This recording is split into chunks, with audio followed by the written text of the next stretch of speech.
Everyone, welcome back to our channel. कैसे हैं आप लोग? आई होप कि आप लोग अच्छे होंगे। और मैं ये नहीं कह सकती कि आज मैं दिमागी तौर पे बहुत अच्छी हूँ। बहुत अच्छी तो नहीं हूँ, मैं बहुत सैड हूँ। बहुत ही एक अजीब सा ख्याल मेरे दिमाग में घूम रहा है, क्योंकि आज सुबह सुबह उठी तो कुछ ऐसे न्यूज़ मुझे सुनने को मिला जिसे सुनकर शायद मैं अंदर से क्या मतलब हर तरीके से मैं बहुत ज़्यादा सैड हो चुकी हूँ। बहुत ज़्यादा मतलब सोचने पे मजबूर हो गई हूँ कि लाइफ यही होता है क्या? लाइफ का कुछ नहीं पता है यार। आज है कल नहीं है, कल हमारे साथ जो था वो आज है या नहीं ये कुछ भी नहीं मालूम है ना। मेरे सोसाइटी में ही एक हमारे साथ में रहने वाली जिन्हें मैं देखती थी, उनको घूमते देखती थी। मेरी उनसे बहुत ज़्यादा तो बात नहीं हुई है कभी, बहुत ज़्यादा क्या मेरी बात ही नहीं हुई है, बट मैं उनको बाई फेस देखती थी सोसाइटी में। लेकिन जब आज सुबह मुझे पता चला कि वो नहीं है तो मुझे सुनकर बहुत ज़्यादा ताज्जुब हुआ और यही लगा कि लाइफ का यार कुछ भी नहीं मालूम है।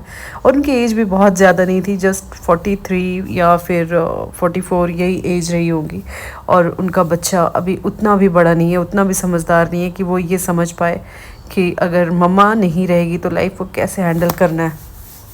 सबसे ज़्यादा मुझे ये सोचकर मुझे बहुत बुरा लग रहा है कि बच्चा जो अपने माँ के आसपास 24 आवर्स जैसे हर एक चीज़ की ज़रूरत पड़ती है तो अपनी माँ को याद करता है। वो अगर छोड़कर चला जाए तो कैसे ज़िंदगी बिताते हैं उसे नहीं मालूम है। लेकिन आई होप कि चीज़ें ठीक हो जाएंगी। आई होप कि वो स्ट्रॉन्ग बन जाए और उनके डैड को भी हिम्मत मिले।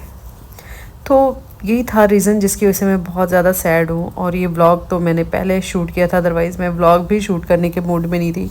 जब आप जहाँ रहते हो वहाँ आसपास ऐसी चीज़ें कुछ होती हैं ना, तो आप तक भी उसका असर पड़ता है। ऐसा आप कितना भी कह लो कि आपके घर में ऐसा नहीं हुआ, लेकिन ऐसा नहीं है, आप तक भी उसका असर पड़ता है। तो मैंने अभी ब्रेकफास्ट किया और अपने हस्बैंड के साथ, और थोड़ा मैं वापस आ गई किचन में क्लीन करने, और उसके बाद फिर आगे का जो भी काम है वो करूँगी। और अब मैं बना रही हूँ बनाना शेक बच्चों के लिए।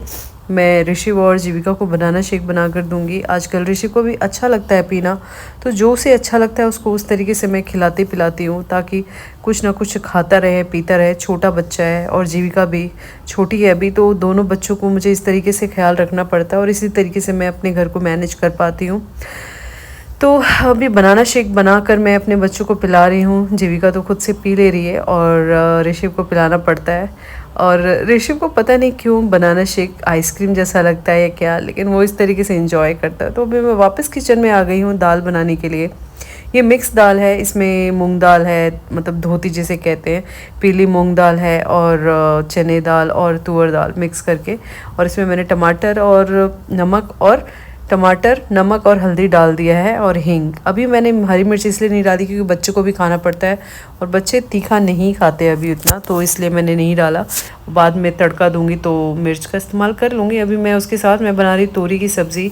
तो बहुत ही सॉफ्ट है तोरी, बहुत ही अच्छी क्वालिटी का आया था, तो मैं जल्दी जल्दी इसको मैं कट कर लूँगी और सिंपल तरीके से बनाऊँगी। इसके लिए जो तड़का होगा वो प्याज और हरी मिर्च या प्याज या सूखी मिर्च को मैं तेल में गोल्डन ब्राउन कर लूँगी और फिर ये जो तोरी है कटी हुई वो उसमें डाल दूँगी और ऊपर से हल्दी और नमक। इसमें पानी बिल्कुल भी ऐड नहीं करूँगी। तोरी में तो मोस्टली कोई भी पानी ऐड नहीं करता क्योंकि ये ऑलरेडी पानी बहुत ज़्यादा रिलीज़ करता, तो इसलिए मैं इसमें कुछ और नहीं ऐड करूँगी पानी वानी।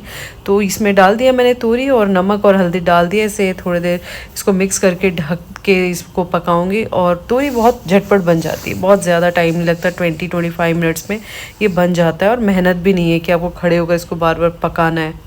तो इसे मैं ढक रही हूँ और ढकने के बाद इसमें पानी बहुत सारे आ गए देखे, और ये तोरी थोड़ी देर में इसको मैं अच्छे से पका लूँगी। तो ये तोरी भी बन गया है, ये सैलेड और ये दाल है, तोरी की सब्ज़ी और राइस।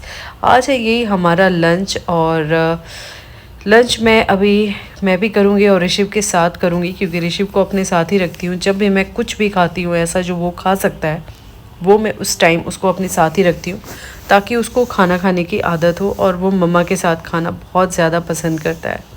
अब ये बात भी बोल रही हूँ ना तो मुझे वही बात घूम रही है मेरे दिमाग में कि बच्चा अपनी माँ के बिना कैसे रहते हैं। खैर छोड़िए इस बात को, अभी मैं क्या बोलूँ। तो मैं यहाँ पे कर्टन लगा रही हूँ और थोड़ी सी साफ़ सफाई कर रही हूँ क्योंकि ऋषिव भी सो गया है, जीविका भी सो गई है और मेरे हस्बैंड चले गए हैं मीटिंग के लिए। तो फिर मैं सोची मैं क्या करूँ अभी फ़िलहाल, एडिटिंग भी करना है लेकिन उसके पहले ये थोड़ा सा धूल आ गया था तो यहाँ पे साफ़ सफाई कर लेती हूँ। मुझे जैसा टाइम मिलता है वैसे डस्टिंग करती हूँ।